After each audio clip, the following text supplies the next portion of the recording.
और चलिए शुरुआत कर रहे हैं बड़ी खबर के साथ। आपको बता दें इस वक्त बड़ी खबर, नुपुर शर्मा को सुप्रीम कोर्ट से कड़ी फटकार लगी है। आपको बता दें सुप्रीम कोर्ट ने साफ तौर पर कहा कि आपकी वजह से देश भर में बवाल हुआ है। कड़ी फटकार नुपुर शर्मा को, और साफ तौर पर यहां सुप्रीम कोर्ट ने कहा कि आपकी वजह से ही देश भर में बवाल हुआ। साथ ही यह भी कहा है सुप्रीम कोर्ट ने कि आप देश से माफी मांगे। सुप्रीम कोर्ट ने नुपुर शर्मा की अर्जी को खारिज कर दिया है। सुप्रीम कोर्ट ने अब नुपुर शर्मा को हाई कोर्ट जाने के लिए कहा है। तो बड़ी खबर आपको इस वक्त बता रहे हैं, सुप्रीम कोर्ट से नुपुर शर्मा को कड़ी फटकार लगी है। तो देखिए यहां सुप्रीम कोर्ट पहुंची थी और यहां पर देखिए किस तरह से कड़ी फटकार सुप्रीम कोर्ट की तरफ से नुपुर शर्मा को लगी है, और साफ तौर पे कहा कि देश भर में जिस तरह से पिछले दिनों बवाल हुआ उसके लिए सीधे तौर पर आप जिम्मेदार हैं। आपकी वजह से देश भर में बवाल हुआ। अब सुप्रीम कोर्ट ने नुपुर शर्मा को हाई कोर्ट जाने के लिए कहा है। तो कड़ी फटकार यहां सुप्रीम कोर्ट की तरफ से नुपुर शर्मा को लगी है और उनको साफ तौर पर कहा कि उन्हें देश से माफी मांगनी चाहिए। बड़ी खबर आपको इस वक्त बता रहे हैं, देखिए पैगंबर मोहम्मद पर टिप्पणी को लेकर ही हमने देखा किस तरह से पिछले दिनों देश भर में बवाल देखने को मिला था। कई राज्यों में, महाराष्ट्र समेत ऐसे कई राज्य थे जहां विरोध प्रदर्शन देखने को मिला, दंगे हुए थे, और किस तरह से कई एफआईआर भी नुपुर शर्मा के खिलाफ दर्ज कराई गई थी। उसी को लेकर आप देखिए सुप्रीम कोर्ट ने कड़ी फटकार सुप्रीम फटकार नुपुर शर्मा को लगाई है और साफ तौर पर कहा कि नुपुर शर्मा के बयान से ही देश में बवाल हुआ। और देखिए साथ साथ यहां दिल्ली पुलिस पर भी सवाल उठाते हुए सुप्रीम कोर्ट ने साफ तौर पर कहा कि दिल्ली पुलिस ने नुपुर पर एक्शन क्यों नहीं लिया, ये साफ तौर पर कहा। और देखिए किस तरह से अब यहां पर राजनीतिक प्रतिक्रियाएं भी शुरू हो गई हैं। साफ तौर पर अब राजनीतिक दलों की, जो तमाम राजनीतिक दल हैं, उनकी तरफ से भी तमाम बयान अब सामने आ रहे हैं। प्रभाकर मिश्रा हमारे साथ जुड़ गए ज्यादा जानकारी के साथ। प्रभाकर, इसे एक तरह से कहा जा सकता है कि बड़ा सेटबैक नुपुर शर्मा के लिए, सुप्रीम कोर्ट से राहत की उम्मीद लेकर पहुंची थी, यहीं से कड़ी फटकार, सुप्रीम फटकार नुपुर शर्मा को।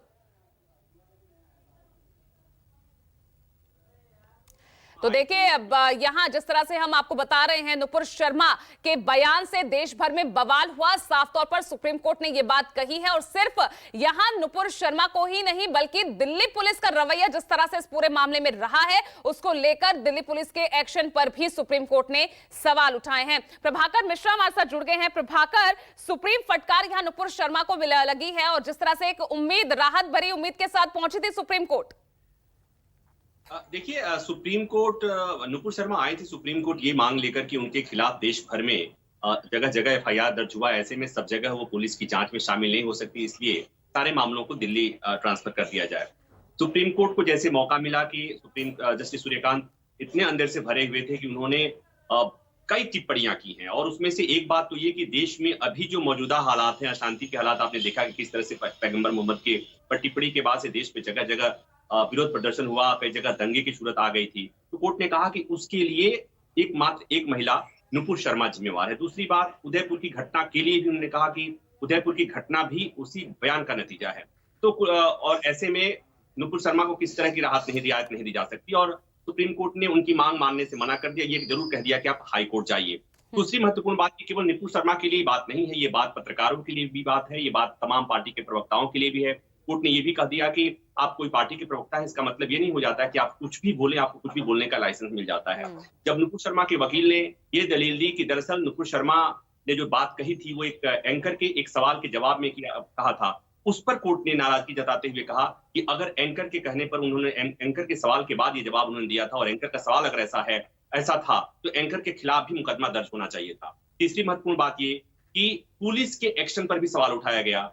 ये भी कहा गया कि नुपुर शर्मा ने जिस तरह से याचिका दायर की है वो बताता है कि वो उसमें कितना एरोगेंस है, पहली बात। दूसरी बात ये कि नुपुर शर्मा के खिलाफ इतने मुकदमे दर्ज हुए, नुपुर शर्मा की गिरफ्तारी, उनके खिलाफ कार्रवाई क्यों नहीं हुई। कि दिल्ली पुलिस, ऐसा लगता है कि दिल्ली पुलिस ने नुपुर शर्मा के लिए रेड कार्पेट बिछा रखा है। तो ये टिप्पणी पुलिस को लेकर है, इसमें टिप्पणी पत्रकारिता को लेकर है, इसमें टिप्पणी पार्टी प्रवक्ताओं को लेकर के है। तो कुल मिलाकर ये कि सुप्रीम कोर्ट का संदेश बहुत साफ है। लेकिन इस बीच में मैं दर्शकों के लिए एक बात और मैं जोड़ दूं कि कुछ ही दिन की पहले की बात है, हम सुप्रीम कोर्ट की टिप्पणी पर चर्चा जरूर कर रहे हैं, कुछ ही दिन पहले की बात है, दिल्ली हाई कोर्ट में एक मामले की सुनवाई चल रही थी, दिल्ली दंगे से जुड़ी हुई, और तब दिल्ली हाई कोर्ट के एक जज की टिप्पणी आई थी जिस पर देश में बहुत लोगों ने टिप्पणी की थी कि जहां जज साहब ने कहा था कि जो आपत्तिजनक टिप्पणी बयान दिया गया था, भड़काऊ बयान दिया गया था। दरअसल वो नेताजी ने मुस्कुराकर बयान दिया होगा, इसलिए उनके खिलाफ मामला नहीं बनता। तो ये बताता है कि हमारे देश की अदालतें इस तरह के बयान पर कितनी अगंभीर हैं, कितनी सहिष्णु हो गई हैं कि ज्यादा वो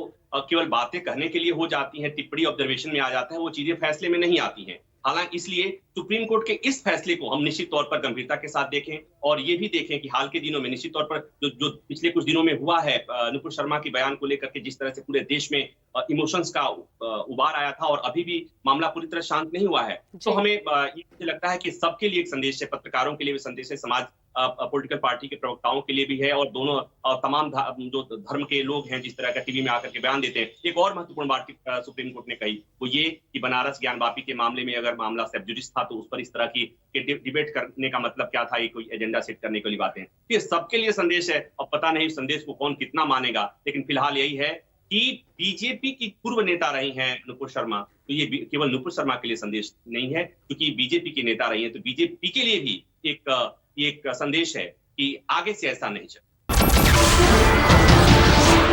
नमस्कार, मैं हूं मानक गुप्ता। अगर आपको हमारा ये वीडियो पसंद आया हो तो इसे लाइक और शेयर जरूर करें और हां, हमें सब्सक्राइब और फॉलो करना ना भूलें ताकि आप देश और दुनिया की कोई खबर मिस ना करें। तो जुड़े रहिए हमारे साथ और देखते रहिए न्यूज़ 24।